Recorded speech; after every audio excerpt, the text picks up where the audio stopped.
So now we have our substrate. Any kind of substrate would do. It just has to be very firm and not flexible. This is glass, you're gluing it down, it will be grouted. So if you have a flexible surface, eventually it would bend, and the next thing you know, your pieces would pop off, or you'll have cracks in your grout lines. So this is for indoor use. I'm going to be using indoor glue. The glue that's predominantly used with mosaics is Weld Bond. You can find this at Home Depot, Ace Hardware, Lowe's. If you can't find it, you can purchase this online as well.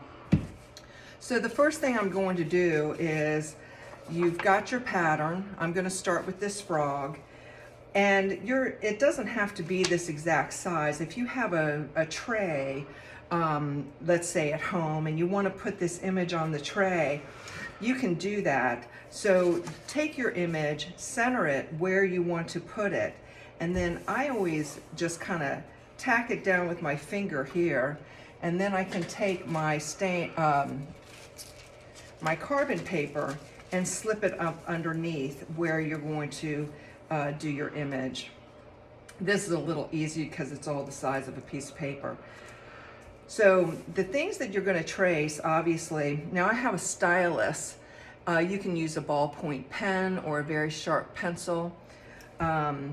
Anything that's hard and will allow you to trace here, and it will come out from this carbon paper. It is dark side down on the carbon paper too, by the way. So some of the things that you're going to trace, obviously, are the predominant features within your pattern, leaves, but then you're also going to trace, like here, there's a little bit of a shadow. So points of interest, you're going to want to trace that as well.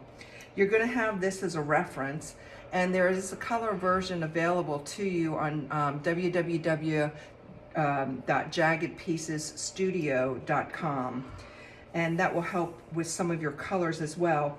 But as long as you have the colors in your palette, you can make things whatever you really want. I mean, this is your artwork, this is your world, and it's just as nice to do it the way that makes your eye happy.